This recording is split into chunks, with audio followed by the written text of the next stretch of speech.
different years, we've had different audio on the stage at state, and so the kids really need to go ahead of time and practice and see if they need to project further or not. This was a year that evidently you could hear it in the back. I know that, like, even this year, I had a hard time hearing the kids' performance on stage when they were away from the floor mics. So it made it a little bit difficult. So practicing on the stage that they're actually going to perform on is I think really, really key. And then as a parent, I would be sitting at the back of the room again just to say, hey, Billy, I couldn't hear you, or y'all were right on spot, or whatever. So just having somebody that's always sitting at the back of the room, I think, is a good idea. And even some that are up front too may not hurt either, because you don't want to be too overpowering either, so that you kind of lose character and to the point where you're just shouting all the time. Alice in Cloverland. So this is kind of a play on that. And like I said, they don't hold back on costuming and all that. So kudos to them. They're doing something cool. That was last year's. This is last year's. Yeah, I think it was. I want you mentioned that. Music adds depth and professionalism. You heard on the last one that they incorporated a little bit of music in with their first part of their production, and you can certainly do that along the way. She uses a program called Audacity, and you can easily kind of splice music together. And it's free. Yes, and it is free. Yes, it's a good little program. I've used it myself. So you can do it for audio tracks as well as vocals and those kind of things if need be. And she mentioned that she personally likes to use music in all of her Celebrate 4-H skits.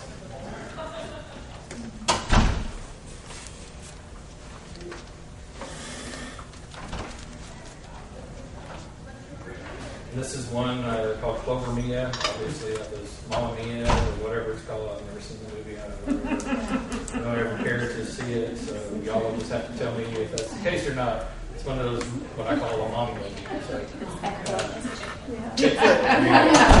I call them mommy movies. So my wife, I think, enjoyed it, so that pretty well nailed it there.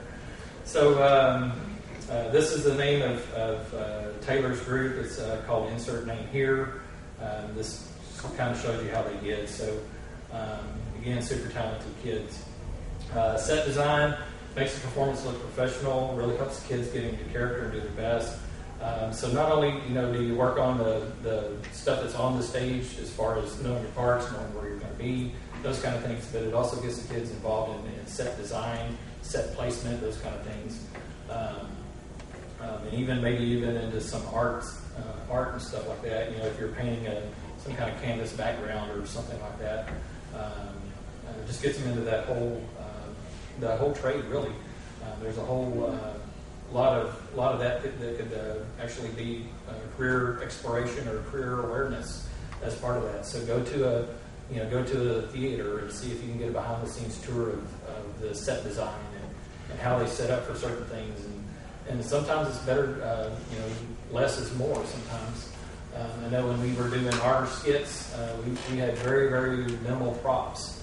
I remember one year we did a melodrama, where we had a villain and we had a hero and that whole thing. And we had just very, very minimal stuff. In fact, we had, maybe like a rocking chair was as big a thing as we had. So that means less stuff carrying it to the contest. And plus, too, it really puts the imagination into the head of the audience member.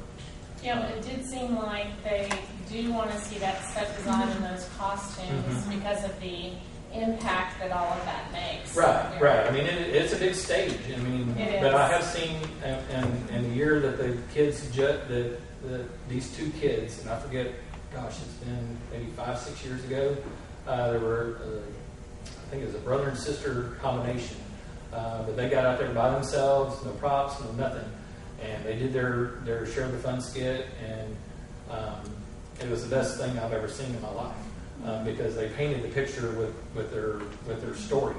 And so I just sat back and relaxed and watched it, and they ended up winning that year. And so it really depends on the nature of the skit too. I mean, something that's as cute and whimsical as Alice in Wonderland or something like that probably does need some skit and over-the-top costumes and stuff like that, because it is a very visual movie and story. So you probably need that to match, because otherwise it might be like, oh, where's that at? Ms. Bruton, I wanted to add, I'm from, of course, in Jelani County, and one year in district, the stage that we had in SFA was very, actually was in a ballroom up on a riser. Oh, yeah. So we had to shorten, well, actually, we basically did cardboard props.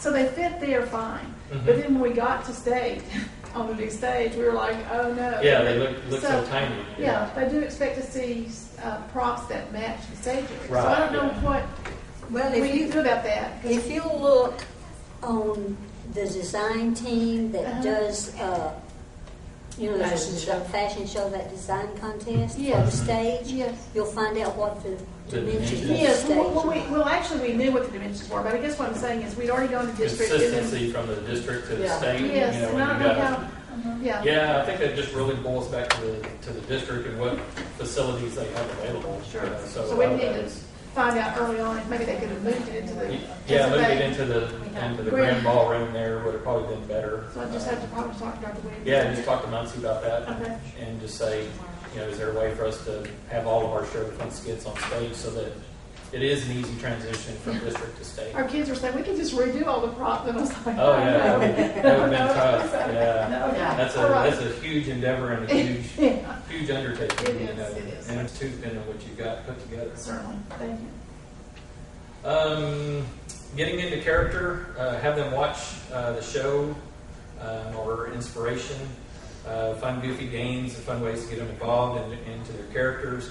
I know at our workshop we did at Leadership Lab, the guy had them crawling all over the floor and just, they were running outside like little monkeys at one point in time, just totally getting into the characters that they're in and just kind of letting their guard down. And that's hard to do for a lot of kids. Some kids are just so protective and so serious. I know my oldest one at times, he's really straight-laced, but then, every once in a while he'll pop off something that's just hilarious. And I was like, where did that come from? You're normally so serious. And so he would have a hard time kind of, I think, opening up and expressing himself. But so the more that you can get him to do that, just act goofy and those kind of things, the better. Have all of y'all directed something and share the fun or some sort of... Okay. Have any of you started? Because sometimes with my group I'll start with improv exercises that allow them to do just that, which is to loosen up. And if you don't, there are a ton of them on the internet. If you just put in improv exercises or improv games, you can find ones that will suit your group. Because not all of them are applicable for all of our groups because we have such a varied, bunch of kids. But that would allow them to get loosened up before you actually started working with them. Right. No. Anybody else has any tips or ideas, personal experiences, please chime in at any time. I'm not going to hurt my feelings one bit. But yeah, just breaking the ice on a kid is probably the toughest part. And then after that, then you probably can't get them to shut up, which is okay. That's what we want. Getting into character is done through verbal and nonverbal. He also, watching him work with the kids, he also had them do a lot of nonverbal skits and things like that, where they were almost miming to some extent. And so it just really was trying to teach them, that you can communicate with your audience, beyond just the obvious verbal. You need to use your hands as expression and your face, to light it up and those kind of things. So you got to be over the top too. You'll see here in a minute talking about makeup. You got to be over the top with makeup so that it even looks halfway natural, 50 feet away from you, because you have these blinding lights on you. And it's not something that you normally think about, but when you have these really bright spotlights on you, you're going to look pale and pasty, so you've got to really put some color back in your face and those kind of things. So having props for the characters to use adds to the performance. So plus two, some kids are nervous and they need something in their hands, so it can be a mechanism to give them something to hold on to as a little comfort level. I know a lot of people, kids especially, I'll see them up here, whenever they're giving their speech at district, or county or whatever, they're holding on to the podium because they're scared to death, and they don't want you to see, their hands up here shaking, or they definitely don't want you to see their knees shaking. So giving them something to hold on to move around with, I think will help relax them a little bit.